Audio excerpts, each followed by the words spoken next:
My Lady Jane. By Lucy Maud Montgomery. The boat got into Broughton half an hour after the train had gone. We had been delayed by some small accident to the machinery, hence that lost half hour, which meant a night's sojourn for me in Broughton. I am ashamed of the things I thought and said. When I think that fate might have taken me at my word and raised up a special train, or some such miracle, by which I might have got away from Broughton that night, I experience a cold chill. Out of gratitude I have never sworn over missing connections since. At the time, however, I felt thoroughly exasperated.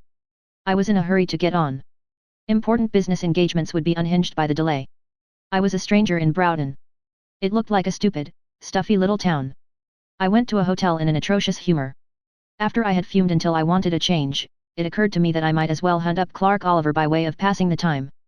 I had never been overly fond of Clark Oliver, although he was my cousin. He was a bit of a cad, and stupider than anyone belonging to our family had a right to be.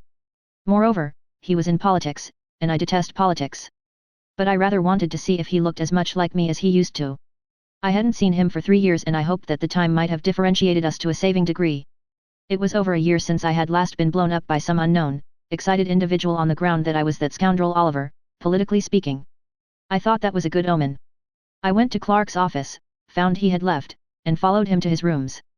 The minute I saw him I experienced the same nasty feeling of lost or bewildered individuality which always overcame me in his presence.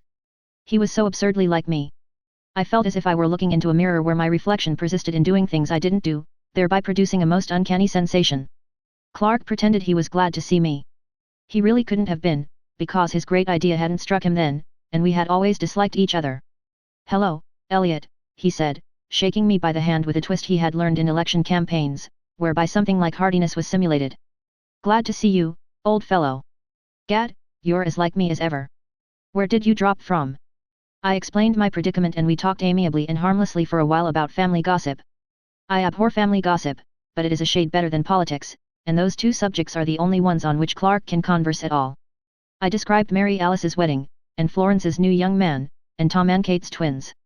Clark tried to be interested but I saw he had something on what serves him for a mind. After a while it came out. He looked at his watch with a frown. "I'm in a bit of a puzzle," he said. "The Mark Kennedys are giving a dinner tonight. You don't know them, of course. They're the big people of Broughton. Kennedy runs the politics of the place, and MRSK makes or mars people socially. It's my first invitation there and it's necessary I should accept it, necessary every way. MRSK would never forgive me if I disappointed her at the last moment. Not that I, personally, am of much account, yet, to her. But it would leave a vacant place. MRSK would never notice me again and, as she bosses Kennedy, I can't afford to offend her. Besides, there's a girl who'll be there.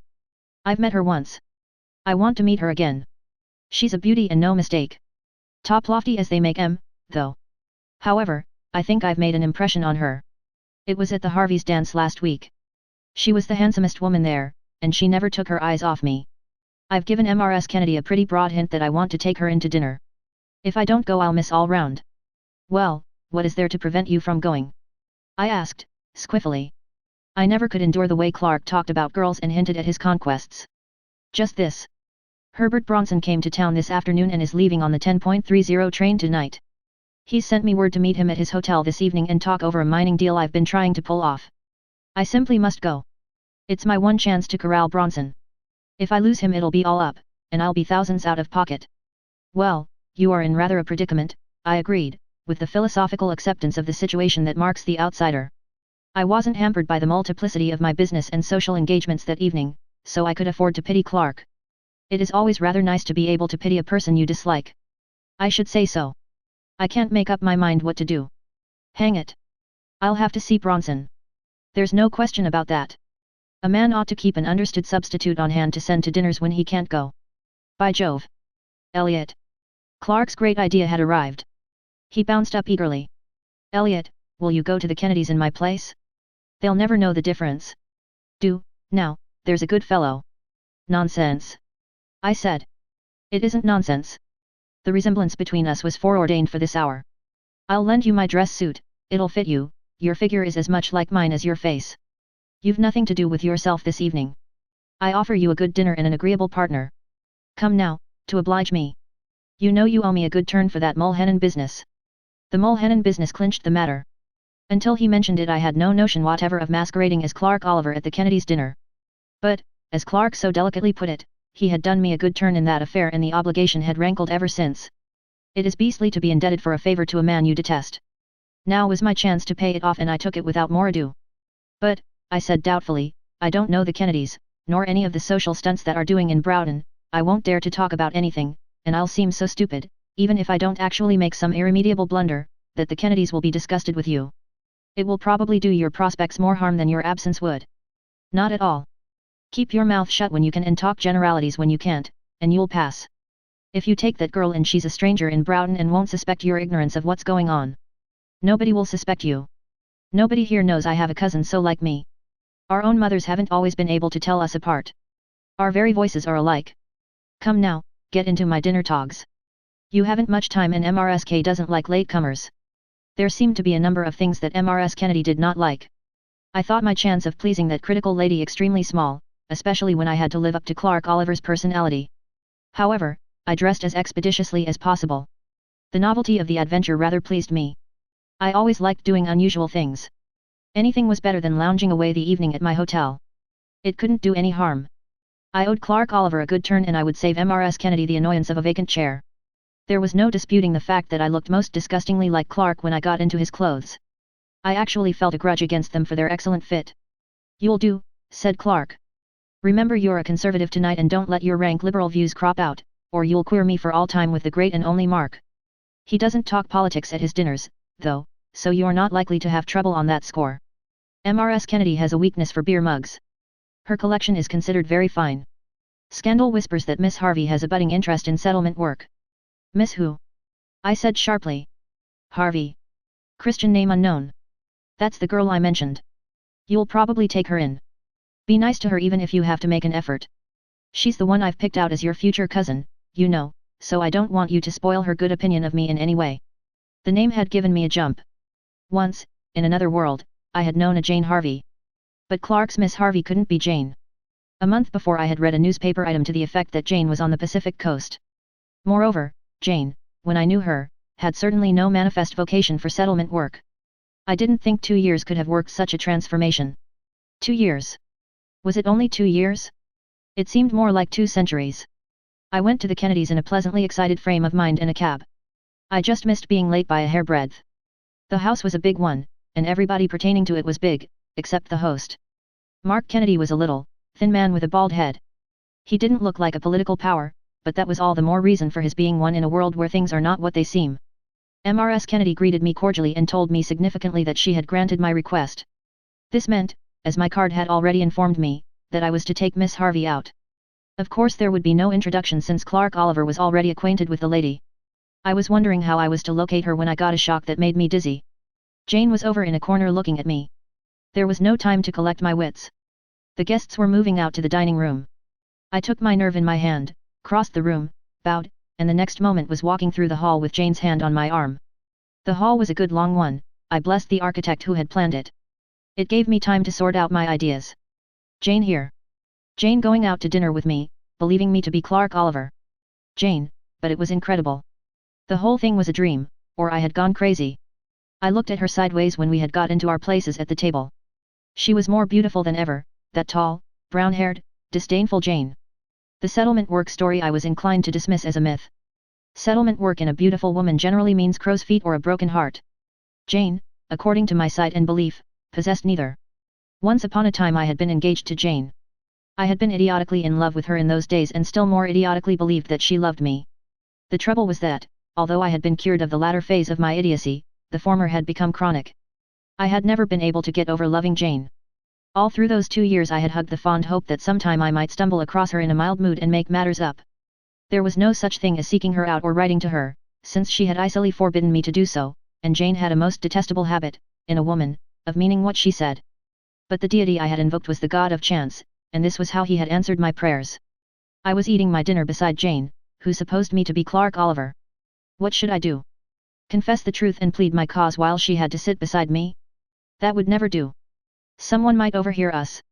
And, in any case, it would be no passport to Jane's favor that I was a guest in the house under false pretenses. She would be certain to disapprove strongly. It was a maddening situation. Jane, who was calmly eating soup, she was the only woman I had ever seen who could eat soup and look like a goddess at the same time, glanced around and caught me studying her profile. I thought she blushed slightly and I raged inwardly to think that blush was meant for Clark Oliver who had told me he thought Jane was smitten on him. Jane. On him. Do you know, Mr. Oliver, said Jane slowly, that you are startlingly like a person I used to know? When I first saw you the other night I took you for him. A person you used to know. Oh, Jane, that was the most unkindest cut of all. My cousin, Elliot Cameron, I suppose. I answered as indifferently as I could. We resemble each other very closely. You were acquainted with Cameron, Miss Harvey? Slightly, said Jane. A fine fellow, I said unblushingly. Said Jane. My favorite relative, I went on brazenly. He's a thoroughly good sort, rather dull now to what he used to be, though. He had an unfortunate love affair 2 years ago and has never got over it. Indeed. Said Jane coldly, crumbling a bit of bread between her fingers. Her face was expressionless and her voice ditto, but I had heard her criticize nervous people who did things like that at table. I fear poor Elliot's life has been completely spoiled, I said, with a sigh. It's a shame. Did he confide the affair to you? Asked Jane, a little scornfully. Well, after a fashion. He said enough for me to guess the rest. He never told me the lady's name. She was very beautiful, I understand, and very heartless. Oh, she used him very badly. Did he tell you that, too? Asked Jane. Not he. He won't listen to a word against her. But a chap can draw his own conclusions, you know. What went wrong between them? Asked Jane.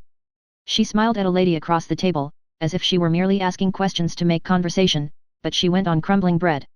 Simply a very stiff quarrel, I believe. Elliot never went into details. The lady was flirting with somebody else, I fancy. People have such different ideas about flirting, said Jane, languidly. What one would call mere simple friendliness another construes into flirting. Possibly your friend, or is it your cousin, is one of those men who become insanely jealous over every trifle and attempt to exert authority before they have any to exert. A woman of spirit would hardly fail to resent that. Of course Elliot was jealous, I admitted. But then, you know, Miss Harvey, that jealousy is said to be the measure of a man's love. If he went beyond his rights I am sure he is bitterly sorry for it. Does he really care about her still? Asked Jane, eating most industriously, although somehow the contents of her plate did not grow noticeably less. As for me, I didn't pretend to eat. I simply pecked. He loves her with all his heart, I answered fervently.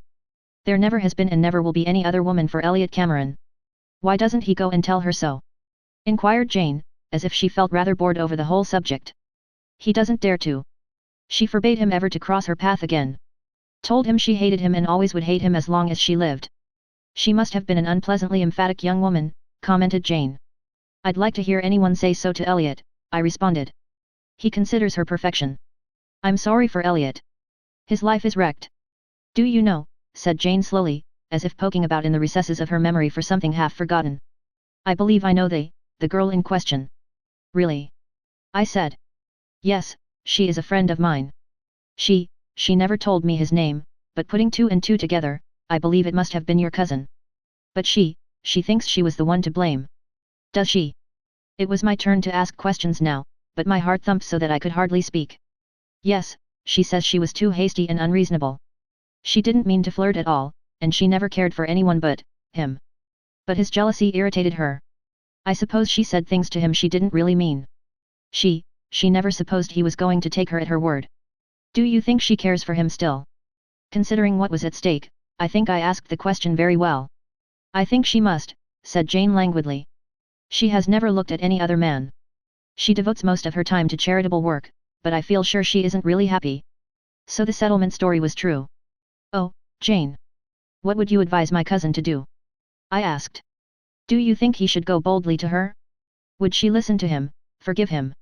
She might, said Jane. Have I your permission to tell Elliot Cameron this? I demanded.